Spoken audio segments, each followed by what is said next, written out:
बुद्ध के संग सबके लिए खुले रहते हैं। सब उनके शिष्य बनना चाहते हैं। कुछ लोगों को बुद्ध सीधे अपने संग में शामिल कर लेते हैं तो कुछ को कहते थे तुम एक दिन रात के लिए शमशान में जाकर रहो। इसी प्रकार एक व्यक्ति बुद्ध के पास आया और कहा मुझे अपना शिष्य बनाए। बुद्ध ने उस व्यक्ति से कहा तुम्हें मेरा शिष्य बनने के लिए एक दिन एक रात पूरा शमशान में बिताना होगा और तुम वहाँ जो भी सीखोगे मुझे आकर बताना होगा। उसके बाद ही तुम संग में शामिल हो पाओगे। वह व्यक्ति ये सुनकर घबरा गया। उसने बुद्ध से कहा दिन में तो ठीक है लेकिन रात में शमशान में रहना खतरनाक है। बुद्ध ने कहा कैसा खतरा? व्यक्ति ने कहा वहाँ भूत प्रेत होंगे जो मुझे पकड़ लेंगे। बुद्ध ने कहा क्या तुमने भूत प्रेत देखे हैं? व्यक्ति ने कहा नहीं, पर मैंने सुना बहुत है। पर कुछ लोगों को देखा है जिनमें भूत आ जाते हैं, वो अजीब अजीब हरकतें करते हैं। तब बुद्ध ने कहा तो तुम्हारे पास ये सुनहरा अवसर है ये जानने का कि भूत प्रेत होते हैं या नहीं। तुम वहाँ एक दिन और एक रात गुजारो और फिर विश्लेषण करके बताना कि भूत प्रेत होते हैं या नहीं। अगर तुम्हें वो मिल जाए तो तुम उनका विश्लेषण करना कि वो कैसे होते हैं, और अगर नहीं मिले तो तुम ये भी जान पाओगे कि वो नहीं होते हैं। तुम घबराना मत, वहाँ जो भी घटना होगी तुम मुझे उसे आकर बताना। व्यक्ति ने कहा ठीक है गुरुदेव, अगर आप चाहते हैं तो एक पूरा दिन और एक रात में शमशान में गुजार लूँगा। बुद्ध ने कहा ठीक है, अभी तुम आश्रम में आराम करो और कल सुबह ही शमशान के लिए निकल जाना। बुद्ध ने अपने 4 शिष्यों को कहा कि वो व्यक्ति कल शमशान में जाएगा, तुम उसके पीछे जाना और उस पर नज़र रखना, उसका ध्यान रखना, पर याद रहे उसे ये बात पता न चले कि तुम उसके पीछे गए हो। अगले दिन वो व्यक्ति बुद्ध के पास गया और बोला जैसा आपने कहा था मैं शमशान के लिए निकल रहा हूँ। बुद्ध ने उस व्यक्ति से कहा ठीक है, अब तुम जा सकते हो। वह व्यक्ति शमशान गया। अगले दिन वो व्यक्ति बुद्ध के पास आया। बुद्ध उसे देखकर मुस्कुराए और बोले कि तुमने एक पूरा दिन पूरी रात वहाँ गुजारी, तुमने क्या देखा और क्या सीखा? व्यक्ति ने कहा मैं वहाँ सुबह सुबह गया। कुछ देर बाद मैंने देखा कि कुछ लोग अर्थी लेकर आ रहे हैं। कुछ लोग सामान्य थे तो कुछ लोग बेहद खुश थे। वह कह रहे थे कि उस व्यक्ति ने अच्छे कर्म किए हैं, वो बहुत ही किस्मत वाला है। उस बुजुर्ग के बेटे ने अपने पिता की चिता को अग्नि दी।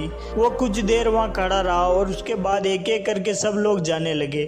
थोड़ी देर बाद वहाँ 2 और अर्थी आई, जिसमें एक अर्थी किसी अमीर व्यक्ति की थी जो बहुत सजी धजी थी, उसमें बहुत सारे लोग थे, जबकि दूसरी किसी गरीब व्यक्ति की थी जो बेहद साधारण थी, उसमें कुछ ही लोग थे। अमीर व्यक्ति की चिता चंदन की लकड़ी पर जलाई गई, जबकि गरीब व्यक्ति की चिता साधारण लकड़ी से। पहले अमीर व्यक्ति की चिता को जलाया गया क्योंकि वो अमीर था, जबकि बाद में गरीब व्यक्ति की। थोड़ी देर बाद दोनों व्यक्ति की चिता को जला दिया गया। उसके बाद सभी लोग वहाँ से चले गए, लेकिन मैं वहीं खड़े उसे देखता रहा। बुद्ध ने कहा तुमने उनकी चिता को देख के क्या समझा? व्यक्ति ने कहा बुद्ध दोनों की चिता समान थी, दोनों के शरीर उस चिता में जल भी एक साथ रहे थे। उसके बाद दोनों उसमें चले गए। अंतिम में जो बचा वो एक जैसा ही था, उसमें कुछ अलग नहीं था। बुद्ध उसके बाद वहाँ एक क्षत्रिय की अर्थी आई। उस क्षत्रिय का पति बहुत दुखी था और वहाँ आए सभी लोग भी काफी दुखी थे। वो सभी उसके पति को सांत्वना दे रहे थे। बुद्ध उसमें मैंने देखा कि बहुत लोग काफी ज्ञानी थे जो ज्ञान की बात कर रहे थे। वो सब महाज्ञानी कह रहे थे कि यहाँ तो एक दिन सबको आना ही है। जीवन हमें ज्ञानता और परोपकार से जीना चाहिए। किसी को कभी भी कष्ट नहीं देना चाहिए। धन के पीछे हमेशा भागकर कुछ नहीं होता है। अंतिम में हम सबको एक दिन शमशान में ही जाना होता है। उसके बाद वहाँ कोई नहीं आया और पूरी रात मैं वहीं पर रहा और अगली सुबह आपके पास आ गया। बुद्ध ने पूछा तुमने वहाँ कोई भूत प्रेत देखा? व्यक्ति ने कहा नहीं, मुझे वहाँ कोई भूत प्रेत नहीं दिखा।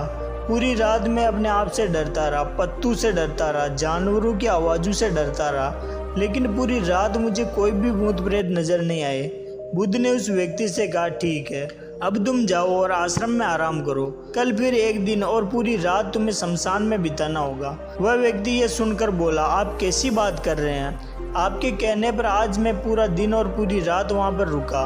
वो समय मैंने कैसे काटा है मैं ही जानता हूँ। अब मैं दोबारा वहाँ नहीं जाऊँगा। बुद्ध ने कहा देखो, जो खास चीज़ें तुम्हें वहाँ जाकर मिलनी है वो तुम्हें अभी तक नहीं मिली है।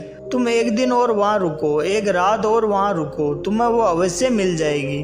व्यक्ति कहता है ठीक है, मैं आपके कहने से एक बार और चला जाता हूँ। यह कहकर वो व्यक्ति आश्रम में आराम करने लगा। अगले दिन वो व्यक्ति फिर बुद्ध का आशीर्वाद लेकर वहाँ से शमशान के लिए चला गया।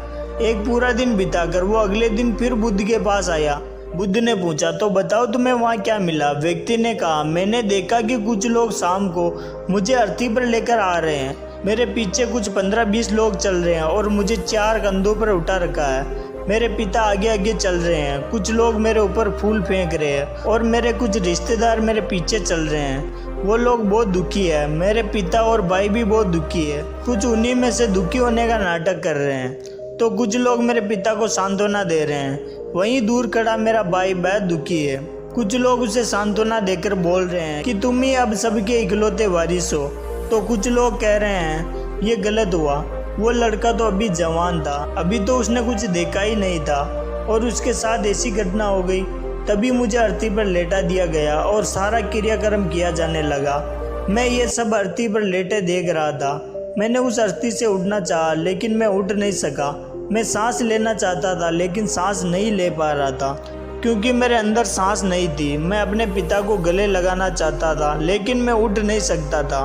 मैं अपने भाई को गले लगाना चाहता था, उसे कहना चाहता था कि तुम माता पिता का ध्यान रखना, लेकिन मैं बस लेटा देख रहा था, कुछ कर नहीं सकता था। उसके बाद मेरी चिता पर लकड़ियां सजाई जा रही थी। मेरा मुंह भी ढक दिया गया। मुझे अब उसे चादर के पार कुछ नहीं दिखाई दे रहा था। फिर उसके बाद मुझे गर्मी महसूस होने लगी। फिर मैंने देखा कि मुझे जलाया जा रहा है। मेरे हाथ पैर जलने लगे हैं, मेरी हड्डियां खाल सब जलने लगी है। धीरे धीरे अग्नि और ज़्यादा बढ़ गई और मैं वहाँ से उठना चाहता था। मेरा दम घुट रहा था, मैं सांस लेना चाहता था लेकिन मैं ऐसा कुछ नहीं कर पा रहा था। मैं उस अग्नि में पूरी तरह खो गया। मैं पूरी रात खुद को ऐसे ही जलता देखता रहा। मैंने देखा कि अंतिम रूप में मेरे पास केवल मेरी राख ही बची हुई है। उस पूरी रात ना तो मैं डरा, ना ही मुझे डर का एहसास हुआ। पता नहीं कहाँ मैं पूरी रात खोया हुआ था और सुबह होते ही मैं आपके पास आ गया। बुद्ध मुस्कुराए और बोले कि अब तुम संघ में शामिल हो सकते हो। और वास्तव में ध्यान और ज्ञान के लिए ध्यान का बीज अंदर होना बहुत जरूरी है। इस दुनिया में सभी व्यक्ति शमशान में जाने के बाद ये तो देख लेते हैं कि सभी को यहाँ जाना है, लेकिन जैसे ही वहाँ से बाहर निकलते हैं ये सब भूल जाते हैं और फिर अपनी जिंदगी वैसे ही जीते हैं, वैसे ही कर्म करते हैं, वैसे ही अधर्म करते हैं, वैसे ही लालच करते हैं और वैसे ही क्रूरता दिखाते हैं। और जैसे ही शमशान में जाते हैं सब धार्मिक हो जाते हैं। पहली बार जब तुम शमशान में गए तो तुम भी उन्हीं ज्ञानी व्यक्तियों की तरह थे और जैसे ही तुम दोबारा वहाँ गए और आज वापस आए तो तुम्हारे अंदर ज्ञान का बीज उत्पन्न हो गया।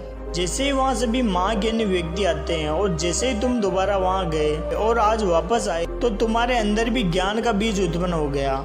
हम तब तक जीवन को नहीं समझ सकते हैं जब तक हम मृत्यु को नहीं जानते हैं। जो व्यक्ति बीमार है वही स्वास्थ्य के महत्व को समझ सकता है। जो ध्यान का बीज तुमने कल रात पाया, अब उसे तुम्हें लक्ष्य बनाना है। ऐसा विशाल लक्ष्य तुम्हारे अंदर उत्पन्न होगा जो सभी को ध्यान की छांव में परिपूर्ण करेगा। दोस्तों, आपने इस कहानी से क्या सीखा है प्लीज़ कमेंट करके ज़रूर बताइएगा और वीडियो को लाइक कर दीजिएगा। अगर आपने इस चैनल को सब्सक्राइब नहीं किया हो तो प्लीज़ सब्सक्राइब कर लीजिएगा। Thank you.